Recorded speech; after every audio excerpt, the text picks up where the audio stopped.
The grand ballroom of the Meridian Hotel in downtown Manhattan sparkled under the light of crystal chandeliers, their brilliance reflecting off polished marble floors and gold-trimmed walls. This was the annual Elite Business Summit, an exclusive gathering where only the most powerful figures in corporate America were invited to network, celebrate achievements, and forge new partnerships worth millions. Marcus Richardson adjusted his perfectly tailored charcoal suit as he stepped through the ornate entrance doors. At 52, he carried himself with the quiet confidence of a man who had built something extraordinary from nothing. His presence commanded attention, though not always the kind he preferred. As the founder and CEO of Apex Technologies, a company valued at over $8 billion, Marcus had learned to navigate rooms like this with both grace and caution. The invitation in his breast pocket bore his name in elegant gold lettering, marking him as one of the evening's most distinguished guests. Yet, as he moved through the crowd of predominantly white executives, he noticed the familiar pattern of glances that seemed to look through him rather than at him. Near the champagne fountain, a group of influential business leaders had gathered in animated conversation. Marcus recognized several faces from magazine covers and financial news programs. There was Jonathan Blackwood, the real estate mogul whose empire stretched across 3 continents. Beside him stood Catherine Winters, the pharmaceutical heiress, whose family had controlled the industry for generations. The group also included Michael Sterling, a hedge fund manager known for his aggressive acquisition strategies. As Marcus approached, hoping to join their discussion about emerging markets, the conversation gradually quieted.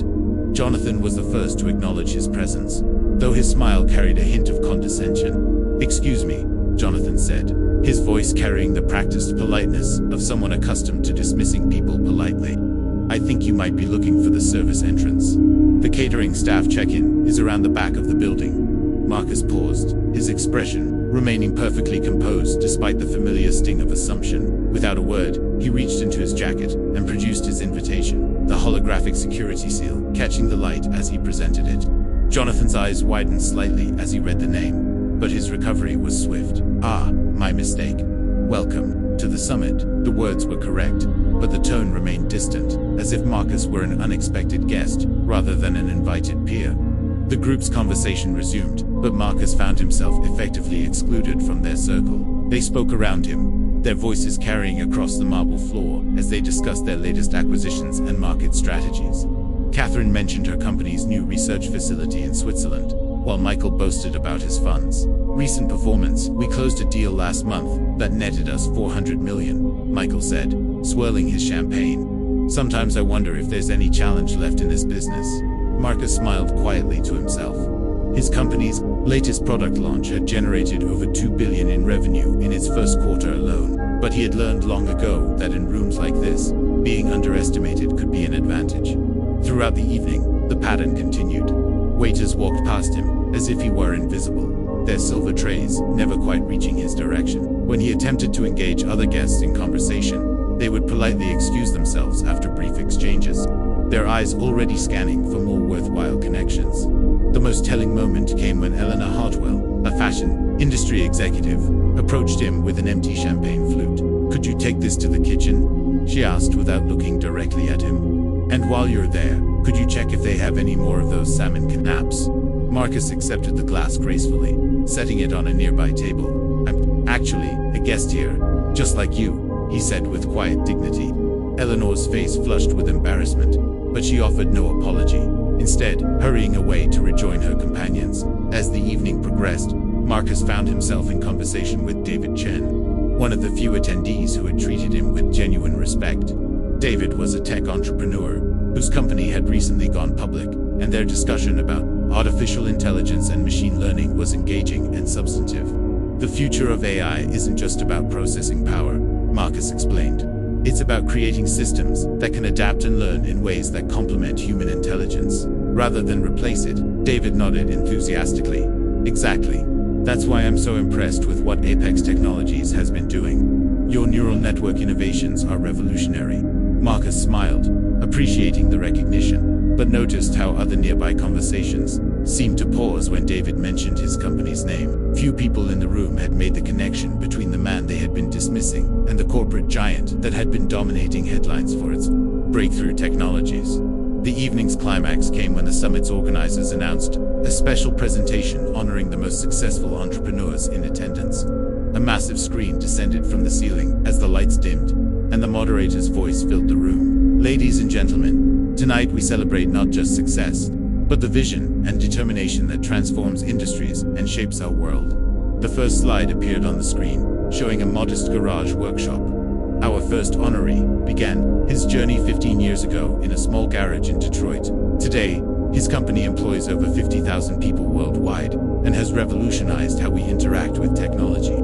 Marcus felt the familiar tightness in his chest that came with public recognition. He had never sought the spotlight, preferring to let his work speak for itself. Please join me in welcoming Marcus Richardson, founder and CEO of Apex Technologies. With a net worth of $12 billion and counting, the silence that followed was deafening. Marcus's photograph appeared on the giant screen, alongside impressive statistics about his company's growth, market capitalization, and technological innovations. The numbers were staggering. Annual revenue exceeding $15 billion, patents numbering in the hundreds, and charitable donations totaling over $1 billion. Jonathan Blackwood's champagne glass slipped from his fingers, shattering against the marble floor. Catherine Winters stood frozen, her face pale with shock and embarrassment. Michael Sterling's usual confidence had evaporated, replaced by the uncomfortable realization of his evening's behavior. Marcus walked slowly toward the podium as applause gradually filled the room. His steps were measured, his dignity intact despite the evening's slights. When he reached the microphone, he surveyed the audience with calm, intelligent eyes. "Thank you for this recognition," he began, his voice carrying easily through the sound system. "This evening has been quite educational. I've been reminded of the importance of looking beyond surface appearances and preconceptions." He paused, letting his words settle over the crowd. Many guests shifted uncomfortably, understanding the implication of his statement. "Throughout my career, I've encountered many challenges, but none more persistent than the assumption that success has a particular appearance. Each time someone has underestimated me, it has only strengthened my resolve to prove that innovation and excellence come from vision, not appearance." His gaze moved deliberately to the group that had dismissed him earlier. "I've built my company on the principle that the best ideas can come from anyone, anywhere. We succeed because we value substance over assumptions." The applause that followed was thunderous, but Marcus noticed that several of the executives who had ignored him remained seated, their embarrassment palpable. After his speech, the dynamic of the evening shifted dramatically. People who had barely acknowledged his presence now sought his attention, eager to discuss potential partnerships and investments. Business cards were pressed into his hands, and suddenly everyone wanted to hear his thoughts on market trends and technological innovations. Jonathan Blackwood was among the first to approach, his earlier arrogance replaced by nervous contrition. "Mr. Richardson, I owe you a sincere apology for my behavior earlier. I hope you'll consider it a momentary lapse in judgment." Marcus regarded him with calm eyes. "Mr. Blackwood, apologies are appreciated, but I'm more interested in working with partners who recognize value regardless of packaging. How we treat people when we think they can't benefit us reveals our true character." Catherine Winters joined them, her designer dress unable to hide her discomfort. "Mr. Richardson, I'd love to discuss potential collaborations between our companies. Your biotechnology division's work in drug delivery systems could revolutionize our industry."